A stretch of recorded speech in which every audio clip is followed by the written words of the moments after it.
inyo lahat. Ngayon po ay umpisahan natin muna ang magdarasal. Tawagin natin po si Mr. Walhar.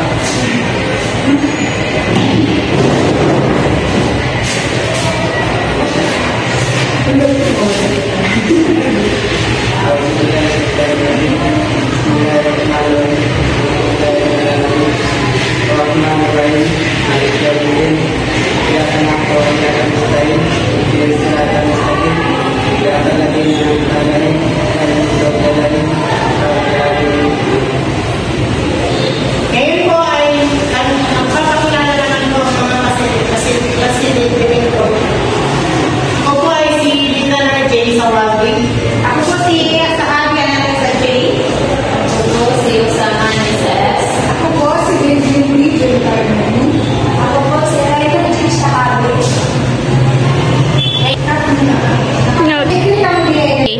Sa ngayon, umpisahan po ang aking lecture.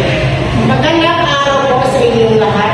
Ngayon ay tatalakayin natin ang isang napakahalagang batas para sa solo parents, ang Expanded Solo Parents Welfare Act. RA 11861, maraming solo parents na hindi na nakaalam na sila pala ay may mga benepisyo dapat natanggap, kaya mahalaga ang lecture na ito. Sino ang solo parent? Ang solo parent ay hindi lamang yung iniwanan na asawa o partner. Kasama rin dito ang byuda o byudo. Yung may asawa pero hindi rin tinuturing na present ang partner. Yung may asawa pero matagal na nakalitin. Pamilya ang pagpapalaki ng bata ay nakataan sa isang magulang lamang. Yung nag-aalaga ng bata ay hindi sariling anak, basta may responsibilities sa pag-aalaga. Ngayon, papunta lang tayo sa mga panuntungan ng Solo Parent ID. Para makuha ang Solo Parent ID, pumunta tayo sa MSSD or City Welfare Officer. Magdala ng barangay certificate, proof of income, PSA, birth certificate ng anak, at iba pang supporting document depende sa sitwasyon. Ang benepisyo ng nakapanood sa RA 11861 bilang solo parents, narito ang ilang benepisyo. Maaari niyong makuha 1,000 monthly cash subsidy para sa qualified low income solo parents. 7 days parental leave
education.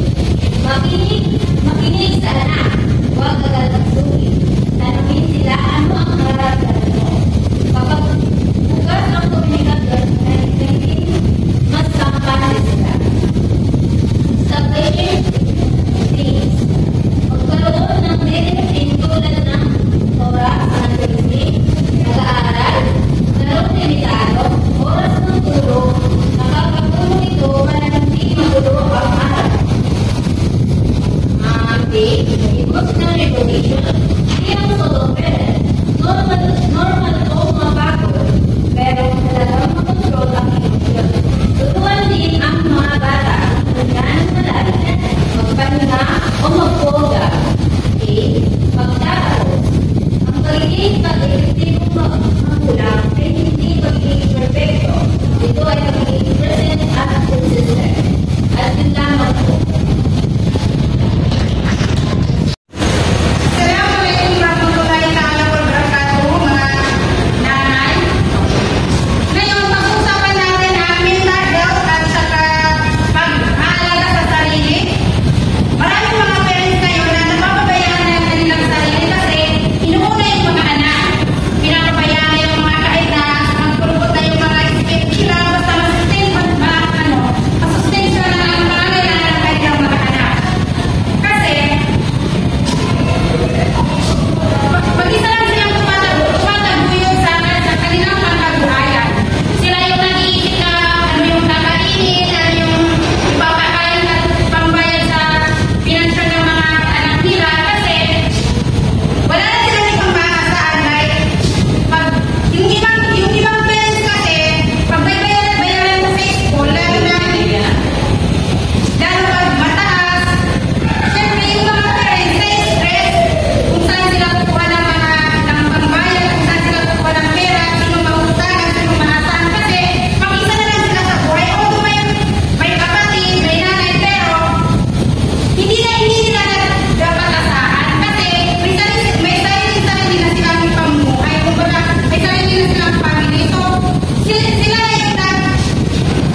Analisa. Hinila ang bagay. Nagkabit-kabit ang mga bituin. Kabit? Hinila ko ang bagay. Nagkabit-kabit ang mga bituin. Alam niyo na? Sulit? Hindi. Hindi. Gusto niyo ba malaman ang sagot? Opo! Kanila! May tayo kami sa pagkisinan siya. First, yan siya kasi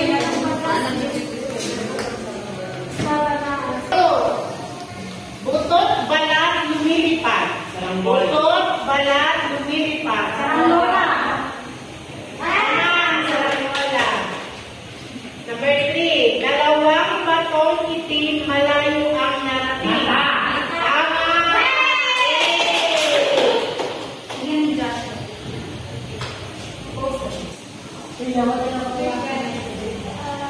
Yun lamang po ang ating icebreaker. Salamat sa inyo lahat. Okay, ngayon naman, gawin natin ang activity.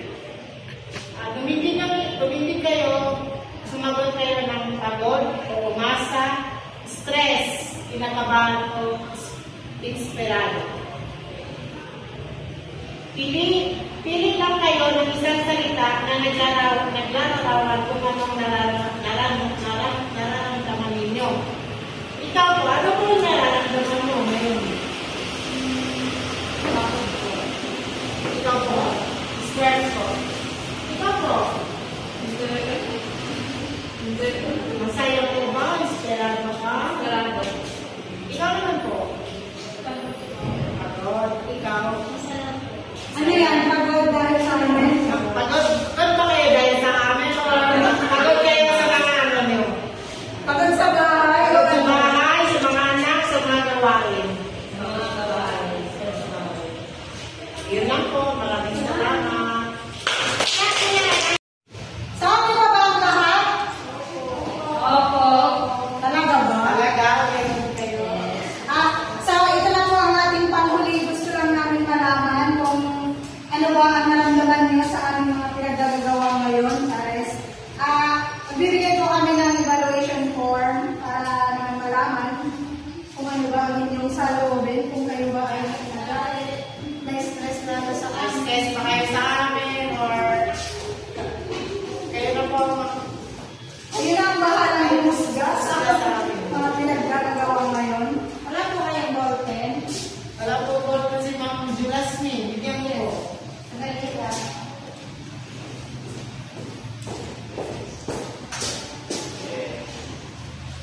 Dito na.